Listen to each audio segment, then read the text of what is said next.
So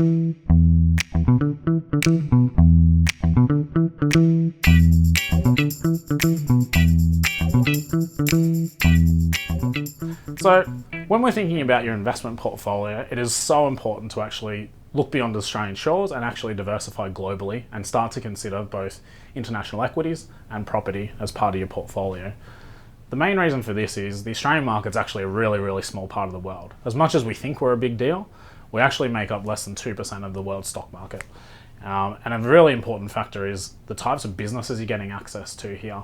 In the Australian market, we're predominantly a financial services and resources market. So if you think of our ASX 200, when you think of we've got a big four, two big miners, an oil and gas company, and two retails and a telco, and the ones I've rattled off there make around about 40% of our stock market, which is insane to think it's so concentrated.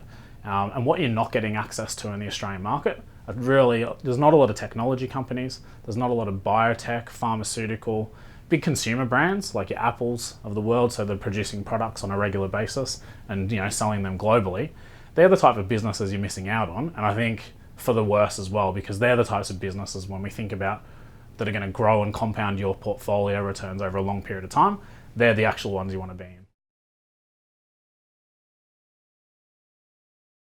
This really depends on your risk appetite, and there's different types of global equities as well. So I don't think we want to throw a complete blanket over these, but I really think a good balance, almost like a 50-50 approach of Australian versus global, is a good starting point to have if you sort of haven't done a formal risk profile. If you have done a formal risk profile, I think really looking at where you are in the valuation cycle, what level of volatility you're prepared to take on, are really important factors to actually constructing your portfolio correctly.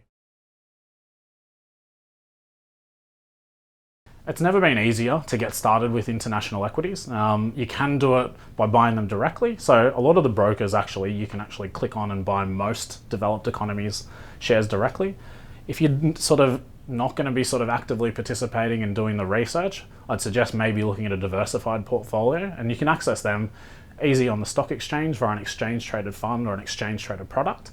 Or you can actually go via a direct managed fund where you've got active overlays and fund managers doing that. And they can be accessed quite easily through any of the investment platforms out there.